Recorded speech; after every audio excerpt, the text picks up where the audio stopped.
Yo,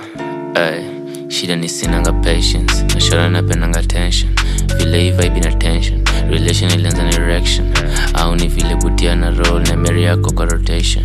au ni vile butia na kena tena ngoso na mbesha. Story ilianza like this, vile nakutana na pain, haka ilikuwa legit, jigs ilikuwa zina dance, so ilibi nimechora,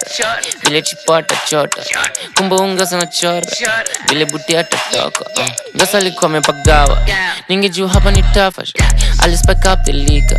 hapa bado nikizama, kichakani nilisaka, nikapata nikawinda, ni hata sikuwa rada, nilianza tu kuzima, shari ran off with a laptop, change the bluetooth speaker, then kaenda kwa kitchen, hata noodles aliiba, budi libidi mewasha,